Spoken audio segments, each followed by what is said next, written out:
सानी फेंकाई जे बोतल उठ जाए, दो घुट अंदर जाई तो गर्मी छूट जाए। अब सूटर सानी फेंकाई जे बोतल उठ जाए, दो घुट अंदर जाई तो गर्मी छूट जाए। हड्डी पसली से भरल पतसली नइखे करे के जतन, तो खोल के पायट के बटन रात भर खाइल जाई मटन। खोल के पायट के बटन रात भर खाइल जाई मटन।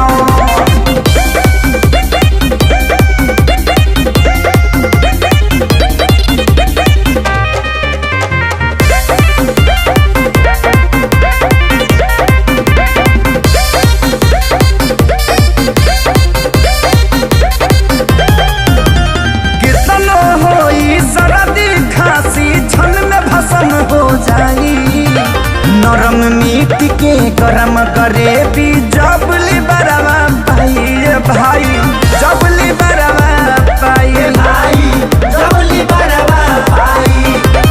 कितनो होई सर्दी खांसी छन में भसन हो जाई, नरम मीट के गरम करे भी जबली बरवा पाई भाई, जबली बरवा पाई।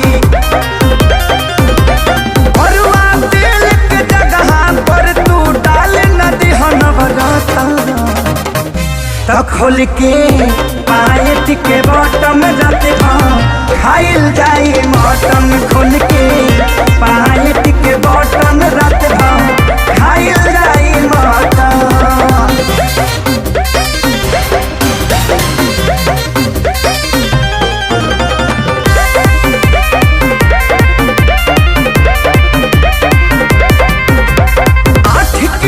के बकरा बाटे मटन पाया फजा, 4 किलो तो खींच ली है श्याम देहाती आजाद। एक बेर खइलो के बाद, एक बेर खइलो के बाद, 8 किलो के बकरा बाटे मटन पाया फजा, 4 किलो तो खींच ली है श्याम देहाती आजाद। एक बेर खइलो के बाद, एक बेर खइलो के बाद, खाई भी बेकला दम भर मांसो खेसारी बिछा के खइहे कटन।